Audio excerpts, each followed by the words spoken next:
한 달에 대략 많이 버시면 한 350에서 한 400 정도 버시는 분들이 계세요. 그거를 한 달 동안 쉬지 않고 완전히 하면 500 이상 벌 수도 있죠. 70대 간병을 하시는 분들도 계세요. 그런 분들도 있어요. 실제 70대도 있습니다. 국가 자격증이 아니에요, 간병인은. 간병인이 될 수 있는데 막상 간병을 할 때 필요한 술기들이 있어요. 신규 간병인이 들어오기는 하죠. 들어오긴 하는데 1년 미만을 매칭하지는 않죠.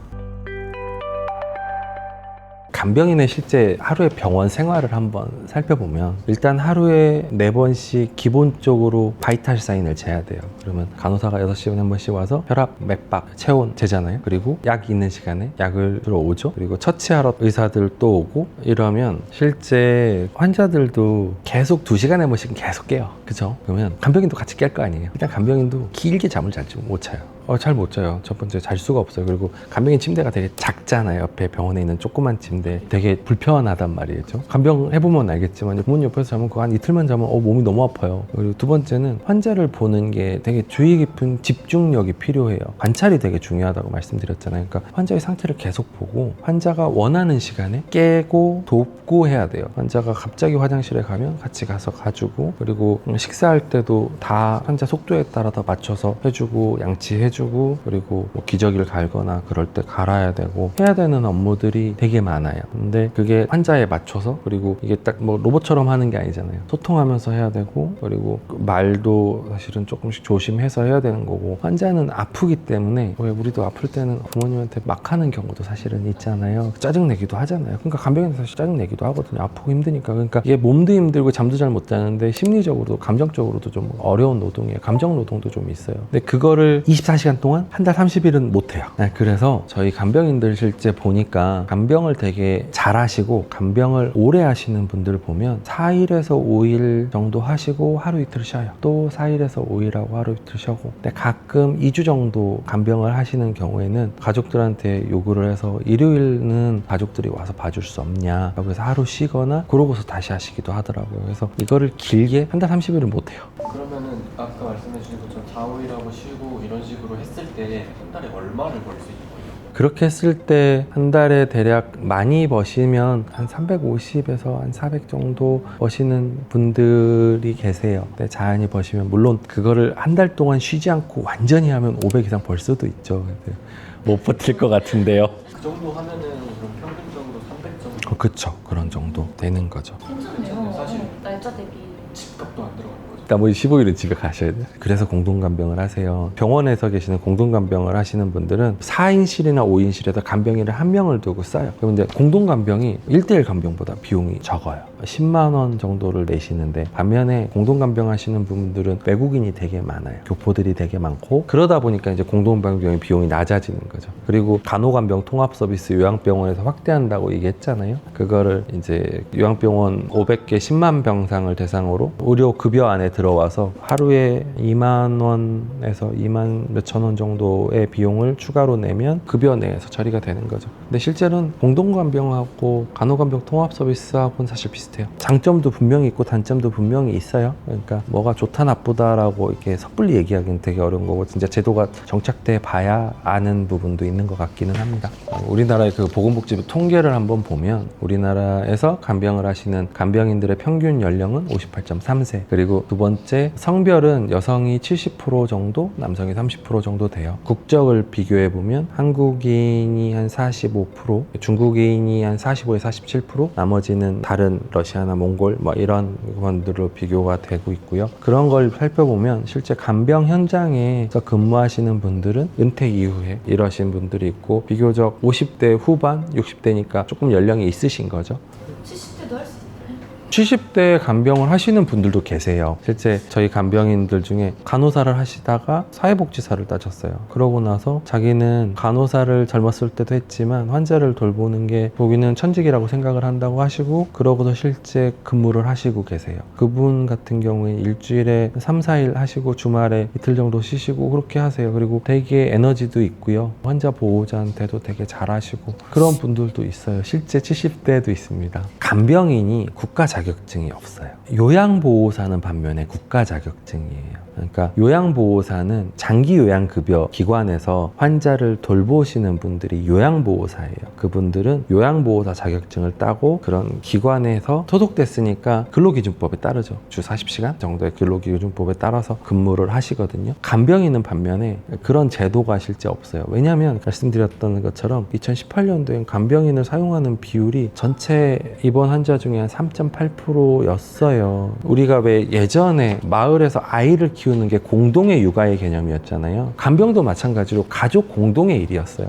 그게 핵가족화가 되고 출산율이 낮아지다 보니까 각 개인의 의무와 각 개인의 일로 바뀐 거죠. 그러니까 간병 시장이 그렇게 커진 거고, 그게 2018년도에서 지금 불과 7, 8년 만에 30%까지 간병인을 사용하는 게 커졌으니까 그거에 따라서 제도가 같이 따라와야 되는데 간병인에 대한 법규는 아직 못 따라와 있어요. 그래서 올해 이제 간병인에 대한 양성에 대한 기준도 정부에서도 이제 만들어서 4시간 교육하고 4시간 실무 교육하고 이런 것들이 나와 있는데 그런 것들이 아직 없죠. 개인 자격증이죠. 바리스타 자격증 같이 국가 자격증이 아니에요. 간병인은 민간인 간병인 자격증을 따는 데는 20만 원에서 30만 원 정도의 비용을 받는 것 같아요. 학원비 같은 게 학원비 같은 개념이죠. 저희가 지금 협약을 맺은 교육기관들을 보면 그 정도 되는 것 같아요. 20에서 30만 원 정도 자격증을 획득하신 분이 300만이 넘어요. 근데 현장에서 근무하시는 분들은 70만 정도밖에 안 돼요. 요양보호사가 예전에 260시간에서 350시간까지 교육 과정을 거쳐야 요양보호사를 딸 수 있거든요. 그러면 이분들은 예전에 교육을 받았잖아요. 그래서 추가 교육을 받아서 간병 현장으로 실제 유입시키려고 정부에서는 방법을 쓰고 고민을 하고 있죠. 장롱 면허를 끊어 올리려고 하고 있는 거죠. 일반적인 자격증, 저희 같은 플랫폼이나 이렇게 해서 8시간에서 20시간 교육을 받으면 간병인이 될 수 있어요. 근데 간병인이 될 수 있는데 막상 간병을 할 때 필요한 술기들이 있어요. 환자를 휠체어에 올라태우고 식사를 도와주고 옷을 갈아입히고 술기들이 되게 많이 필요한데 그런 술기들을 배워야죠. 교육을 받고 바로 오면 초보잖아요. 그럼 좀 별로일 것 같아요.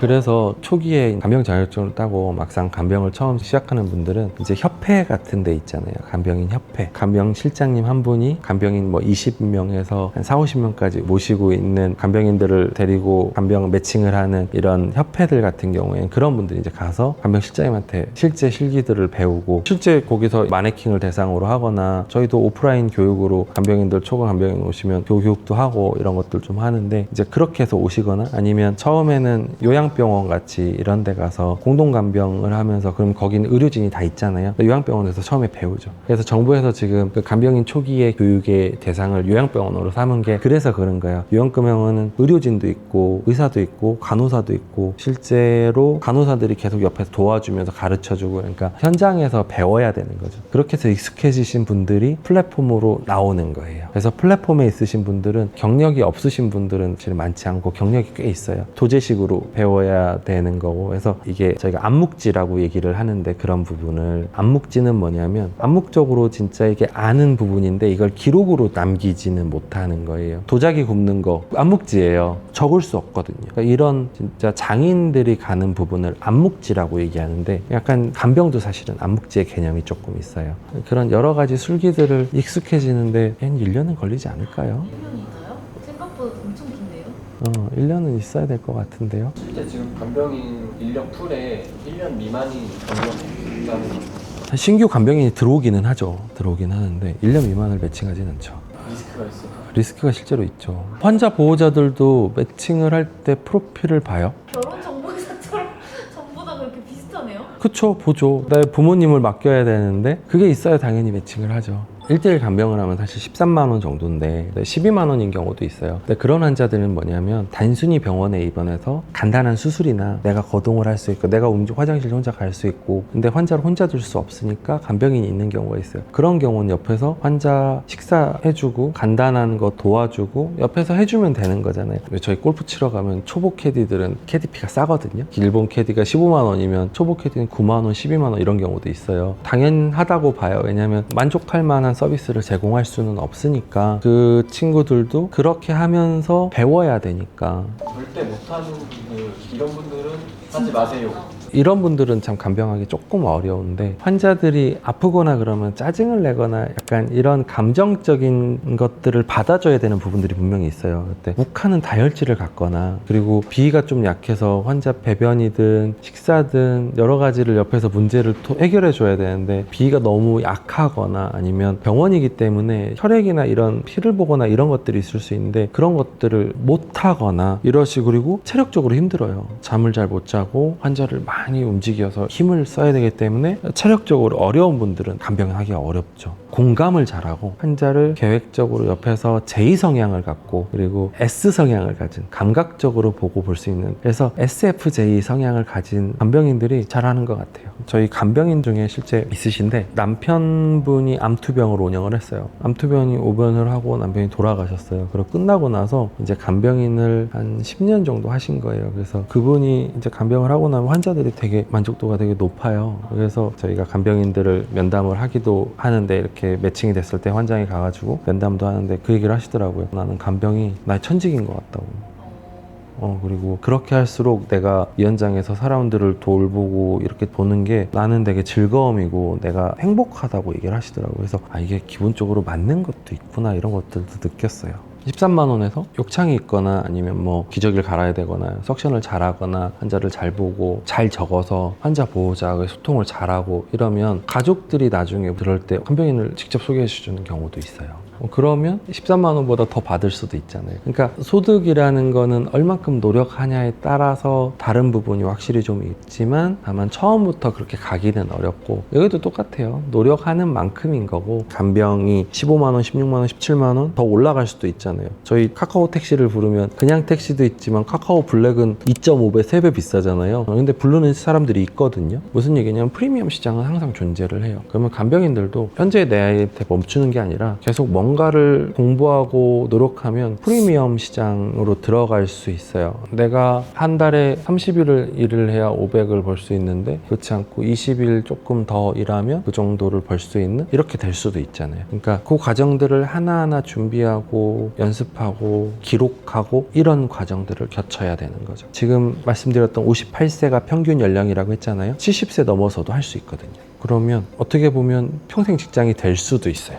요즘은 시선이 많이 바뀌었거든요. 많이 바뀌었고 간병인을 보는 사회에서의 눈도 바뀌었으니까 어느 정도 또 다른 전문가로 인식을 하기도 하니까 차곡차곡 준비해서 프리미엄 시장을 타겟팅을 해서 준비하는 것도 되게 좋은 전략이라고 생각을 하고 있습니다.